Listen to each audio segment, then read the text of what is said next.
त्रिदलं त्रिगुणाकारं त्रिनेत्रं च त्रिधायुधं त्रिजन्म पापसंहारम् एकबिल्वं शिवार्पणम् त्रिशाकै बिल्वपत्रैश्च अच्छिदै कोमलै शुभै तव पूजां करिष्यामि एकबिल्वं शिवार्पणम् कोटिकन्या महादानम् तिलपर्वतकोटयः काञ्चनं क्षीरदानेन एकबिल्वं शिवार्पणम् काशीक्षेत्रनिवासं च कालभैरवदर्शनम् प्रयागे माधवं दृष्ट्वा एकबिल्वं शिवार्पणम् इन्दुवारे व्रतं स्थित्वा निराहारो महेश्वरः नक्तं हौष्यामि देवेश एकबिल्वं शिवार्पणम् रामलिङ्गप्रतिष्ठा च वैवाहिककृतं तथा तटाकानि च सन्धानम् एकबिल्वं शिवार्पणम् अखण्डबिल्वपत्रं च आयुधं शिवपूजनम् कृतं नाम सहस्रेण एकबिल्वं शिवार्पणम् उमया सह देवेश नन्दिवाहनमेव च भस्मलेपन सर्वाङ्गम् एकबिल्वं शिवार्पणम् सालग्रामेण विप्राणां तटाकं दशकूपयो यज्ञकोटिसहस्रश्च एकबिल्वं शिवार्पणम् दन्तिकोटिसहस्रेषु अश्वमेधशतक्रतौ कोटिकन्या महादानम् एकबिल्वं शिवार्पणम् बिल्वाणां दर्शनं पुण्यं स्पर्शनं पापनाशनम् अघोरपापसंहारम् एकबिल्वं शिवार्पणम् सहस्रवेदपाठेषु ब्रह्मस्थापनमुच्यते अनेकव्रतकोटीनाम् एकबिल्वं शिवार्पणम् अन्नदानसहस्रेषु सहस्रोपनयनं तथा अनेकजन्म पापानि एकबिल्वं शिवार्पणम् बिल्वाष्टकमिदं पुण्यं यः पठेत् शिवसन्निधौ शिवलोकमवाप्नोति एकबिल्वं शिवार्पणम्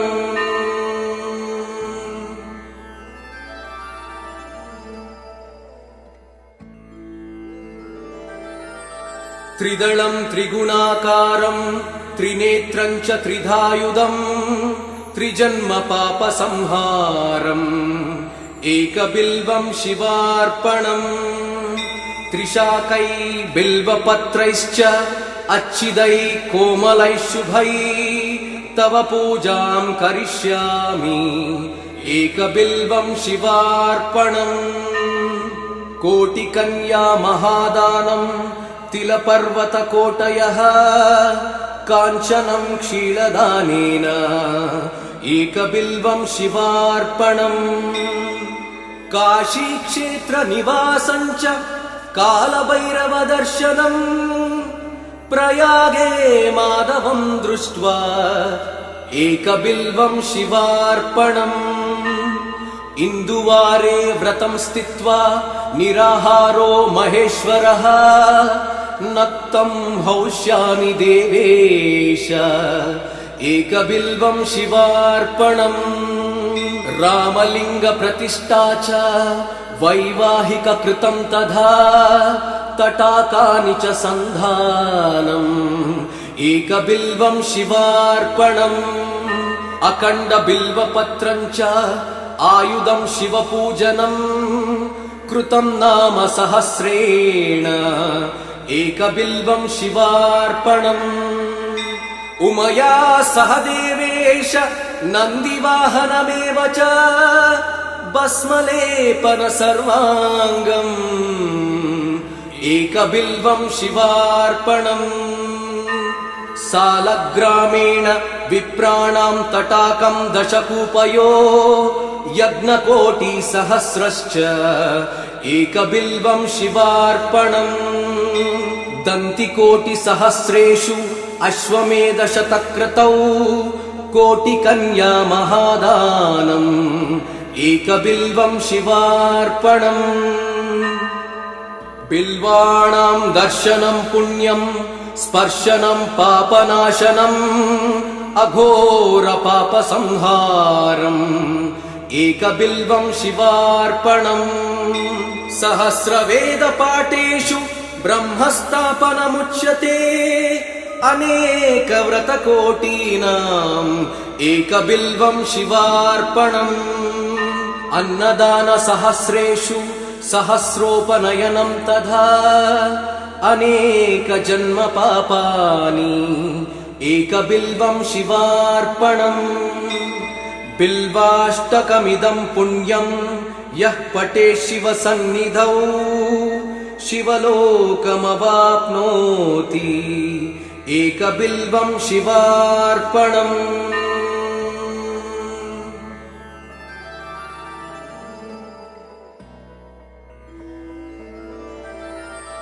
त्रिदलं त्रिगुणाकारं त्रिनेत्रं च त्रिधायुधं त्रिजन्मपापसंहारम् एकबिल्वं शिवार्पणम् त्रिशाकै बिल्वपत्रैश्च अच्छिदै कोमलैः शुभै तव पूजां करिष्यामि एकबिल्वं शिवार्पणम् कोटिकन्या महादानं तिलपर्वतकोटयः काञ्चनं क्षीरदानेन एकबिल्वं शिवार्पणम् काशीक्षेत्रनिवासं च कालभैरवदर्शनम् प्रयागे माधवं दृष्ट्वा एकबिल्वं शिवार्पणम् इन्दुवारे व्रतं स्थित्वा निराहारो महेश्वरः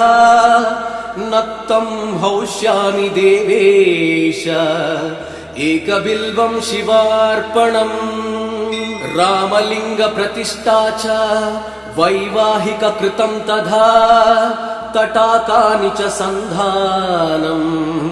एकबिल्वं शिवार्पणम्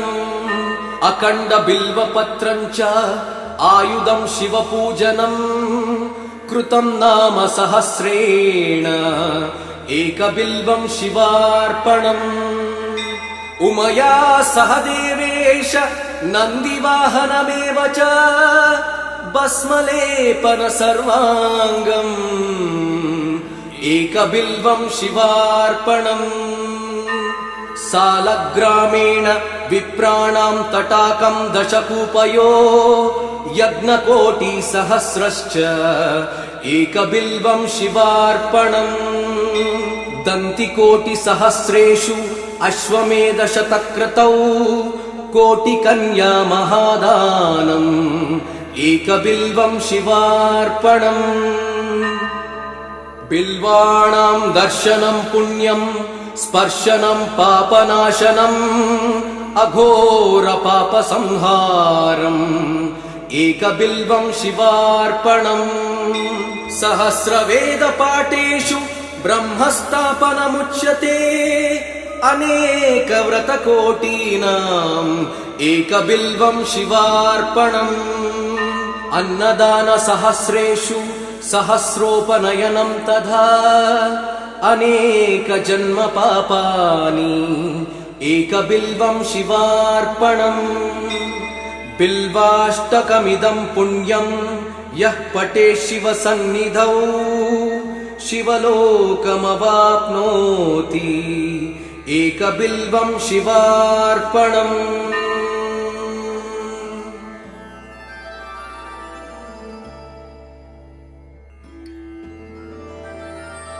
त्रिदलं त्रिगुणाकारं त्रिनेत्रं च त्रिधायुधं त्रिजन्मपापसंहारम् एकबिल्वं शिवार्पणम् त्रिशाकै बिल्वपत्रैश्च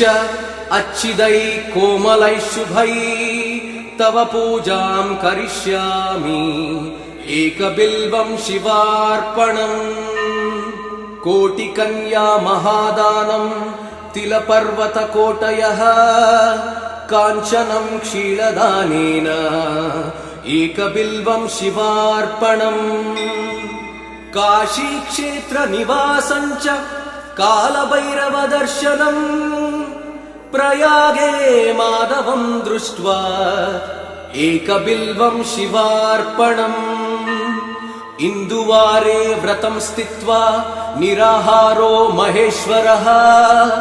नक्तं हौष्यामि देवेश एकबिल्वं शिवार्पणम् रामलिङ्गप्रतिष्ठा च वैवाहिककृतं तथा तटाकानि च सन्धानम् एकबिल्वं शिवार्पणम् अखण्डबिल्वपत्रं च आयुधं शिवपूजनम् कृतं नाम सहस्रेण एकबिल्वं शिवार्पणम्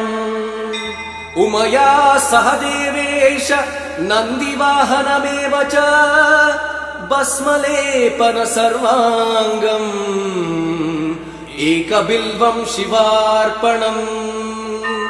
सालग्रामेण विप्राणां तटाकं दशकूपयो यज्ञकोटिसहस्रश्च एकबिल्वं शिवार्पणम् दन्तिकोटिसहस्रेषु अश्वमेधशतक्रतौ कोटिकन्या महादानम् एकबिल्वं शिवार्पणम् बिल्वाणां दर्शनं पुण्यं स्पर्शनं पापनाशनम् अघोरपापसंहारम् एकबिल्वं शिवार्पणम् सहस्रवेदपाठेषु ब्रह्मस्थापनमुच्यते अनेकव्रतकोटीनाम् एकबिल्वं शिवार्पणम् अन्नदानसहस्रेषु सहस्रोपनयनं तथा अनेकजन्मपापानि एकबिल्वं शिवार्पणम् बिल्वाष्टकमिदं पुण्यं यः पठेत् शिवसन्निधौ शिवलोकमवाप्नोति एकबिल्वं शिवार्पणम्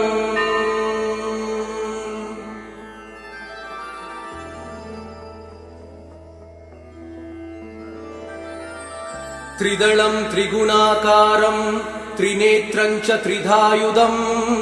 त्रिजन्मपापसंहारम् एकबिल्वं शिवार्पणम् त्रिशाकै बिल्वपत्रैश्च अच्छिदै कोमलैः शुभै तव पूजां करिष्यामि एकबिल्वं शिवार्पणम्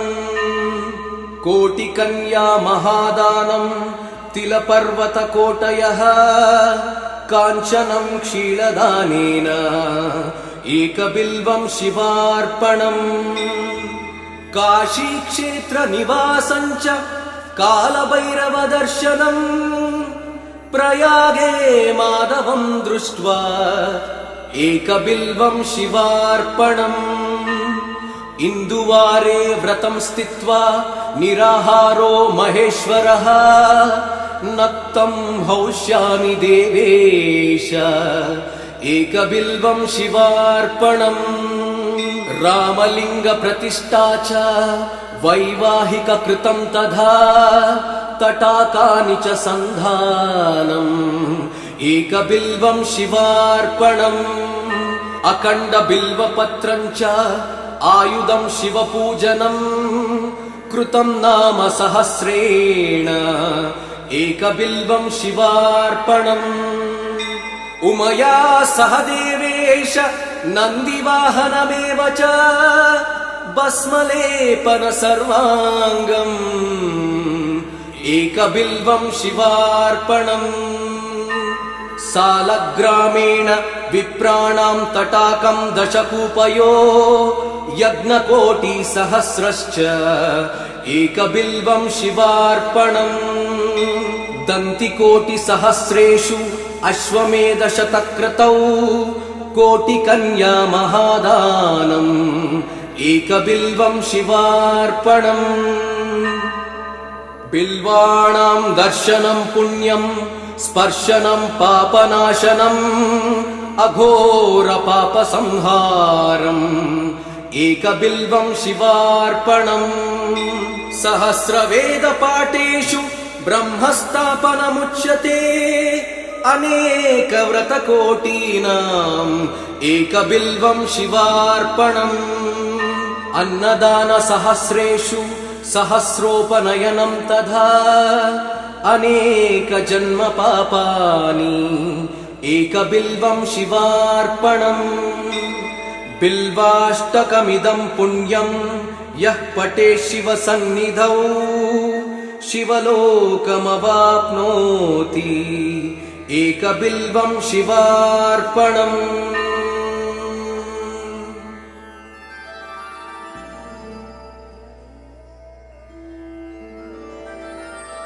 त्रिदलं त्रिगुणाकारं त्रिनेत्रं च त्रिधायुधम् त्रिजन्म पापसंहारम् एकबिल्वं शिवार्पणम् त्रिशाकै बिल्वपत्रैश्च अच्छिदैः कोमलैः शुभैः तव पूजां करिष्यामि एकबिल्वं शिवार्पणम् कोटिकन्या महादानम् तिलपर्वतकोटयः काञ्चनं क्षीरदानेन एकबिल्वं शिवार्पणम् काशीक्षेत्रनिवासं च कालभैरवदर्शनम् प्रयागे माधवं दृष्ट्वा एकबिल्वं शिवार्पणम् इन्दुवारे व्रतं स्थित्वा निराहारो महेश्वरः नक्तं हौष्यामि देवेश एकबिल्वं शिवार्पणम् रामलिङ्गप्रतिष्ठा च वैवाहिककृतं तथा तटाकानि च सन्धानम् एकबिल्वं शिवार्पणम् अखण्डबिल्वपत्रं च आयुधं शिवपूजनम् कृतं नाम सहस्रेण एकबिल्वं शिवार्पणम् उमया सह देवेश नन्दिवाहनमेव च भस्मलेपन सर्वाङ्गम् एकबिल्वं शिवार्पणम् सालग्रामेण विप्राणां तटाकं दशकूपयो यज्ञकोटिसहस्रश्च एकबिल्वं शिवार्पणम्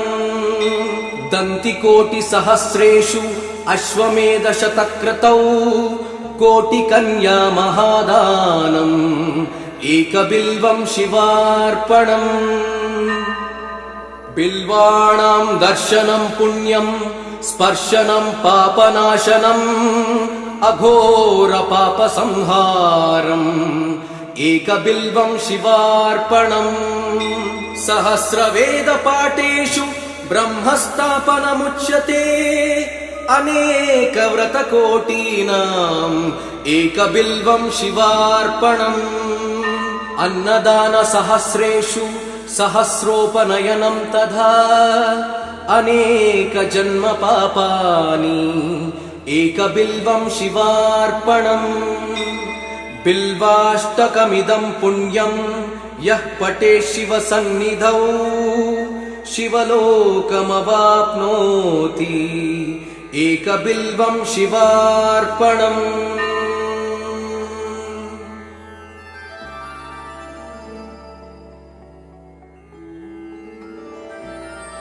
त्रिदलं त्रिगुणाकारं त्रिनेत्रं च त्रिधायुधम् त्रिजन्म पापसंहारम् एकबिल्वं शिवार्पणम् त्रिशाकै बिल्वपत्रैश्च अच्छिदैः कोमलैः शुभैः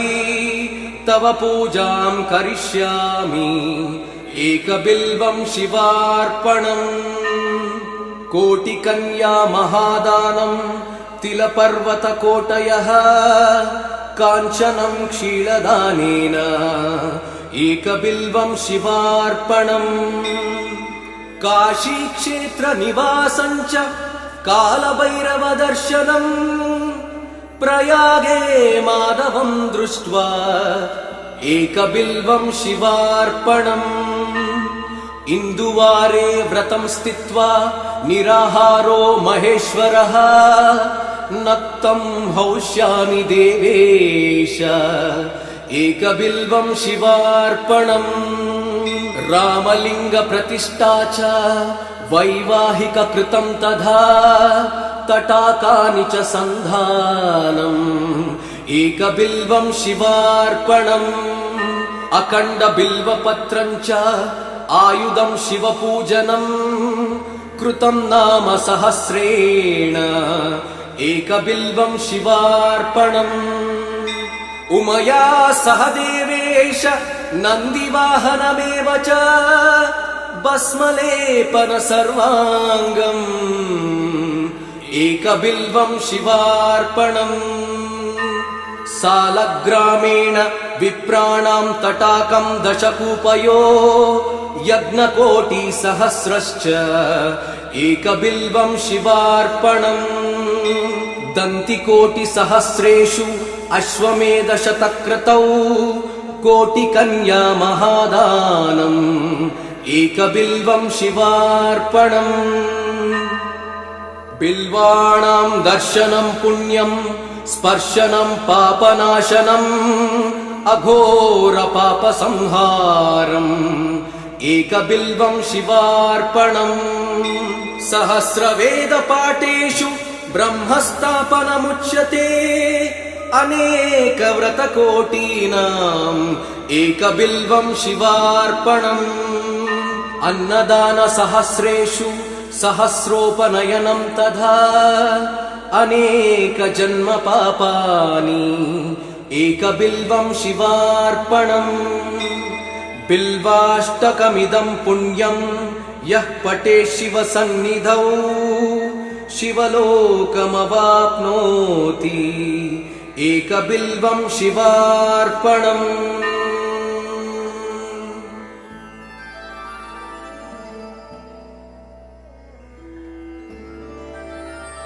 त्रिदलं त्रिगुणाकारं त्रिनेत्रं च त्रिधायुधं त्रिजन्म पापसंहारम्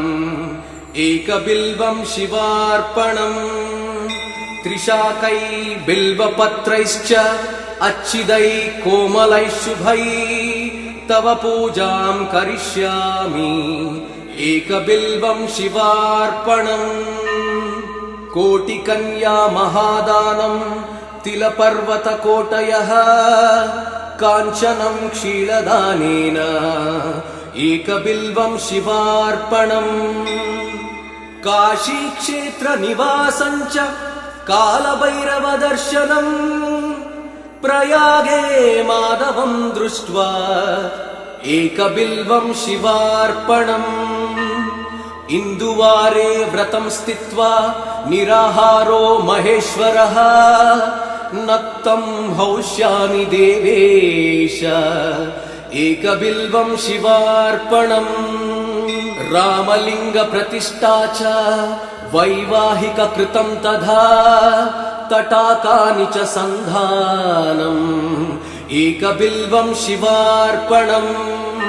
अखण्ड बिल्वपत्रं च आयुधं शिवपूजनम् कृतं नाम सहस्रेण एकबिल्वं शिवार्पणम् उमया सह देवेश नन्दिवाहनमेव च भस्मलेपन सर्वाङ्गम् एकबिल्वं शिवार्पणम्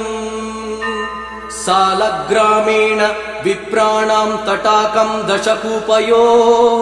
यज्ञकोटिसहस्रश्च एकबिल्वं शिवार्पणम् दन्तिकोटिसहस्रेषु अश्वमेधशतक्रतौ कोटिकन्या महादानम् एकबिल्वं शिवार्पणम् बिल्वाणां दर्शनं पुण्यं स्पर्शनं पापनाशनम् अघोरपापसंहारम् एकबिल्वं शिवार्पणम् सहस्रवेदपाठेषु ब्रह्मस्थापनमुच्यते अनेकव्रतकोटीनाम् एकबिल्वं शिवार्पणम् अन्नदानसहस्रेषु सहस्रोपनयनं तथा अनेकजन्मपापानि एकबिल्वं शिवार्पणम् बिल्वाष्टकमिदं पुण्यं यः पठेत् शिवसन्निधौ शिवलोकमवाप्नोति एकबिल्वं शिवार्पणम्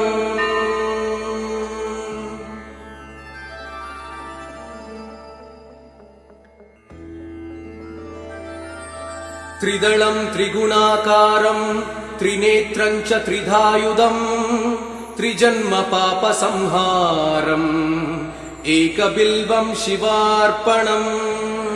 त्रिशाकै बिल्वपत्रैश्च अच्छिदैः कोमलैः शुभैः तव पूजां करिष्यामि एकबिल्वं शिवार्पणम्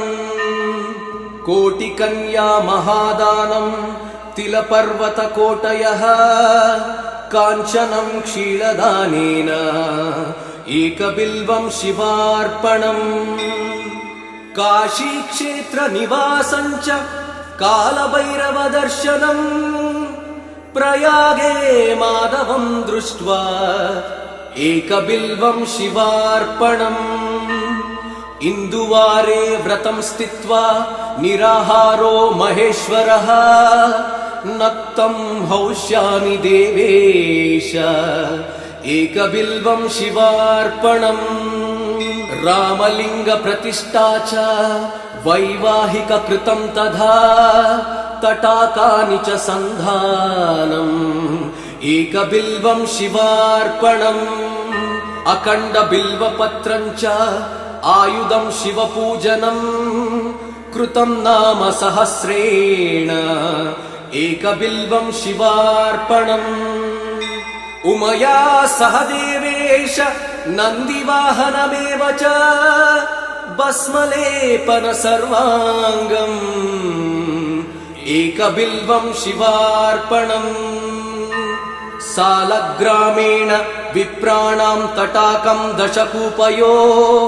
यज्ञकोटिसहस्रश्च एकबिल्वं शिवार्पणम्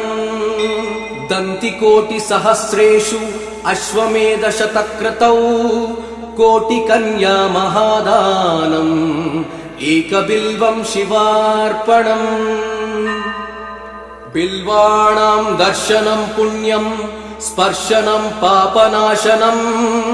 अघोरपापसंहारम् एकबिल्वं शिवार्पणम् सहस्रवेदपाठेषु ब्रह्मस्थापनमुच्यते अनेकव्रतकोटीनाम् एकबिल्वं शिवार्पणम् अन्नदानसहस्रेषु सहस्रोपनयनं तथा अनेकजन्मपापानि एकबिल्वं शिवार्पणम् बिल्वाष्टकमिदं पुण्यं यः पठेत् शिवसन्निधौ शिवलोकमवाप्नोति एकबिल्वं शिवार्पणम्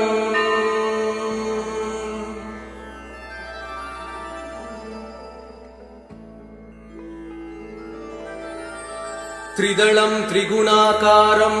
त्रिनेत्रं च त्रिधायुधम् त्रिजन्मपापसंहारम् एकबिल्वं शिवार्पणम् त्रिशाकै बिल्वपत्रैश्च अच्छिदैः कोमलैः शुभैः तव पूजां करिष्यामि एकबिल्वं शिवार्पणम् कोटिकन्या महादानम् तिलपर्वतकोटयः काञ्चनं क्षीरदानेन एकबिल्वं शिवार्पणम् काशीक्षेत्रनिवासं च कालभैरवदर्शनम् प्रयागे माधवं दृष्ट्वा एकबिल्वं शिवार्पणम् इन्दुवारे व्रतं स्थित्वा निराहारो महेश्वरः नक्तं हौष्यामि देवेश एकबिल्वं शिवार्पणम् रामलिंग प्रतिष्ठा च वैवाहिक कृतं तथा तटाकानि च सन्धानम् एकबिल्वं शिवार्पणम् अखण्ड बिल्वपत्रं च आयुधं शिवपूजनम् कृतं नाम सहस्रेण एकबिल्वं शिवार्पणम् उमया सह देवेश नन्दिवाहनमेव च भस्मलेपन सर्वाङ्गम् एकबिल्वं शिवार्पणम् सालग्रामेण विप्राणां तटाकं दशकूपयो यज्ञकोटिसहस्रश्च एकबिल्वं शिवार्पणम् दन्तिकोटिसहस्रेषु अश्वमेधशतक्रतौ कोटिकन्या महादानम् एकबिल्वं शिवार्पणम् बिल्वाणां दर्शनं पुण्यं स्पर्शनं पापनाशनम् अघोर पापसंहारम् एकबिल्वं शिवार्पणम् सहस्रवेदपाठेषु ब्रह्मस्थापनमुच्यते अनेकव्रतकोटीनाम् एकबिल्वं शिवार्पणम् अन्नदानसहस्रेषु सहस्रोपनयनं तथा अनेकजन्म पापानि एकबिल्वं शिवार्पणम् बिल्वाष्टकमिदं पुण्यं यः पठेत् शिवसन्निधौ शिवलोकमवाप्नोति एकबिल्वं शिवार्पणम्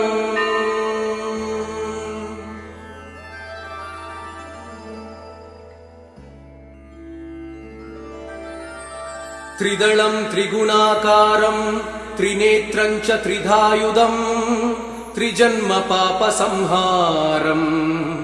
एकबिल्वं शिवार्पणम् त्रिशाकै बिल्वपत्रैश्च अच्छिदै कोमलै शुभै तव पूजां करिष्यामि एकबिल्वं शिवार्पणम् कोटिकन्या महादानम् तिलपर्वतकोटयः काञ्चनं क्षीरदानेन एकबिल्वं शिवार्पणम् काशीक्षेत्रनिवासं च कालभैरवदर्शनम् प्रयागे माधवं दृष्ट्वा एकबिल्वं शिवार्पणम् इन्दुवारे व्रतं स्थित्वा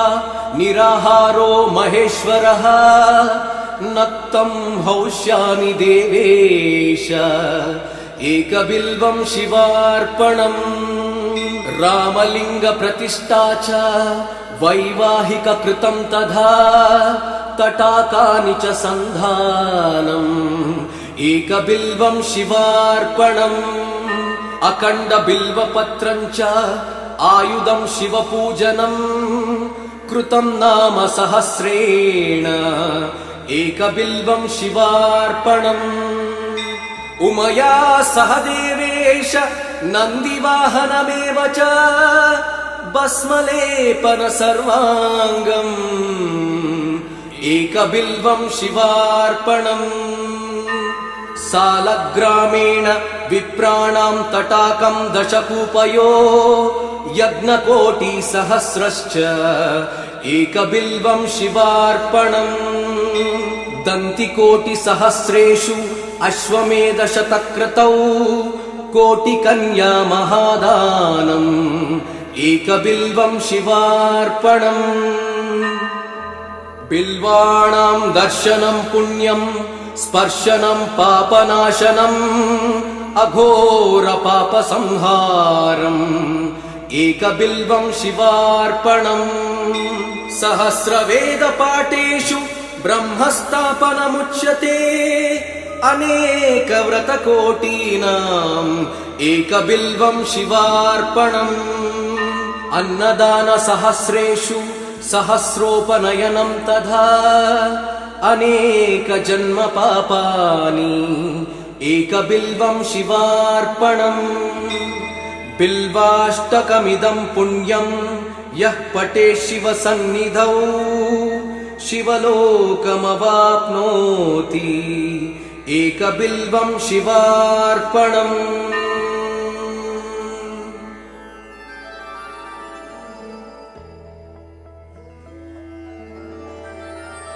त्रिदलं त्रिगुणाकारं त्रिनेत्रं च त्रिधायुधं त्रिजन्मपापसंहारम् एकबिल्वं शिवार्पणम् त्रिशाकै बिल्वपत्रैश्च अच्छिदै कोमलैः शुभै तव पूजां करिष्यामि एकबिल्वं शिवार्पणम् कोटिकन्या महादानं तिलपर्वतकोटयः काञ्चनं क्षीरदानेन एकबिल्वं शिवार्पणम् काशीक्षेत्रनिवासं च कालभैरवदर्शनम् प्रयागे माधवं दृष्ट्वा एकबिल्वं शिवार्पणम् इन्दुवारे व्रतं स्थित्वा निराहारो महेश्वरः नक्तं हौष्यामि देवेश एकबिल्वं शिवार्पणम् रामलिङ्गप्रतिष्ठा च वैवाहिककृतं तथा तटाकानि च सन्धानम् एकबिल्वं शिवार्पणम् अखण्डबिल्वपत्रं च आयुधं शिवपूजनम् कृतं नाम सहस्रेण एकबिल्वं शिवार्पणम् उमया सह देवेश नन्दिवाहनमेव च भस्मलेपन सर्वाङ्गम् एकबिल्वं शिवार्पणम् सालग्रामेण विप्राणां तटाकं दशकूपयो यज्ञकोटिसहस्रश्च एकबिल्वं शिवार्पणम् दन्तिकोटिसहस्रेषु अश्वमेधशतक्रतौ कोटिकन्या महादानम् एकबिल्वं शिवार्पणम् बिल्वाणां दर्शनं पुण्यं स्पर्शनं पापनाशनम् अघोरपापसंहारम् एकबिल्वं शिवार्पणम् सहस्रवेदपाठेषु ब्रह्मस्थापनमुच्यते अनेकव्रतकोटीनाम् एकबिल्वं शिवार्पणम् अन्नदानसहस्रेषु सहस्रोपनयनं तथा अनेकजन्मपापानि एकबिल्वं शिवार्पणम् बिल्वाष्टकमिदं पुण्यं यः पठेत् शिवसन्निधौ शिवलोकमवाप्नोति एकबिल्वं शिवार्पणम्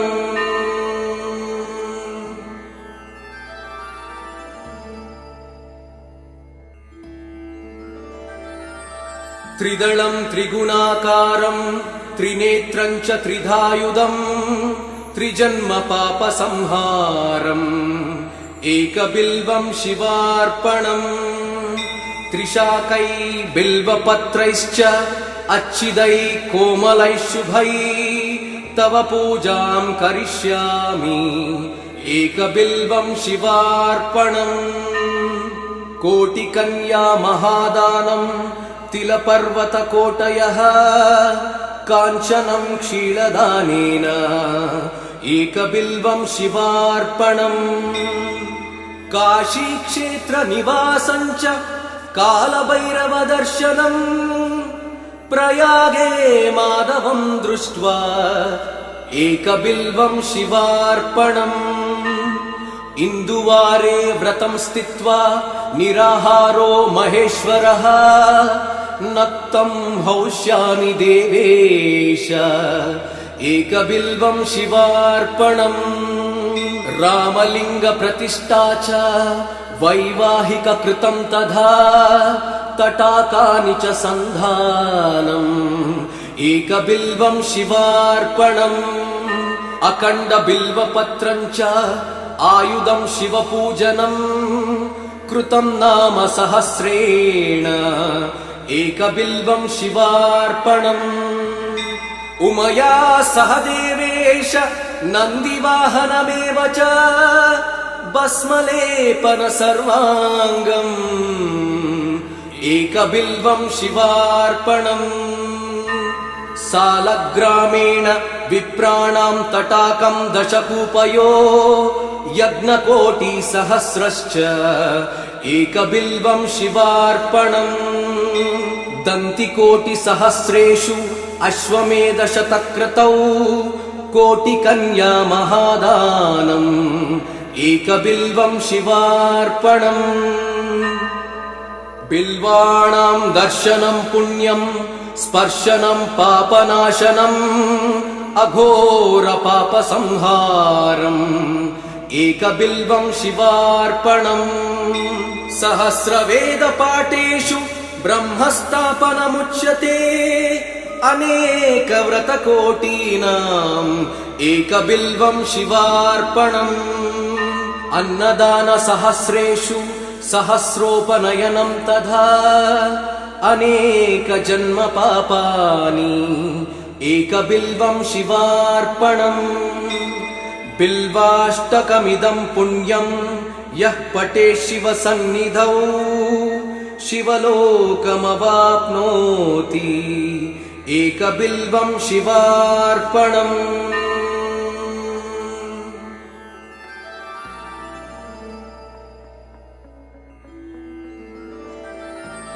त्रिदलं त्रिगुणाकारं त्रिनेत्रं च त्रिधायुधम् त्रिजन्मपापसंहारम् एकबिल्वं शिवार्पणम् त्रिशाकै बिल्वपत्रैश्च अच्छिदैः कोमलैः शुभैः तव पूजां करिष्यामि एकबिल्वं शिवार्पणम् कोटिकन्या महादानम् तिलपर्वतकोटयः काञ्चनं क्षीरदानेन एकबिल्वं शिवार्पणम् काशीक्षेत्रनिवासं च कालभैरवदर्शनम् प्रयागे माधवं दृष्ट्वा एकबिल्वं शिवार्पणम् इन्दुवारे व्रतं स्थित्वा निराहारो महेश्वरः नक्तं हौष्यामि देवेश एकबिल्वं शिवार्पणम् रामलिङ्गप्रतिष्ठा च वैवाहिककृतं तथा तटाकानि च सन्धानम् एकबिल्वं शिवार्पणम् अखण्डबिल्वपत्रं च आयुधं शिवपूजनम् कृतं नाम सहस्रेण एकबिल्वं शिवार्पणम् उमया सह देवेश नन्दिवाहनमेव च भस्मलेपन सर्वाङ्गम् एकबिल्वं शिवार्पणम् सालग्रामेण विप्राणां तटाकं दशकूपयो यज्ञकोटिसहस्रश्च एकबिल्वं शिवार्पणम् दन्तिकोटिसहस्रेषु अश्वमेधशतक्रतौ कोटिकन्या महादानम् एकबिल्वं शिवार्पणम् बिल्वाणां दर्शनं पुण्यं स्पर्शनं पापनाशनम् अघोरपापसंहारम् एकबिल्वं शिवार्पणम् सहस्रवेदपाठेषु ब्रह्मस्थापनमुच्यते अनेकव्रतकोटीनाम् एकबिल्वं शिवार्पणम् अन्नदानसहस्रेषु सहस्रोपनयनं तथा अनेकजन्मपापानि एकबिल्वं शिवार्पणम् बिल्वाष्टकमिदं पुण्यं यः पठेत् शिवसन्निधौ शिवलोकमवाप्नोति एकबिल्वं शिवार्पणम्।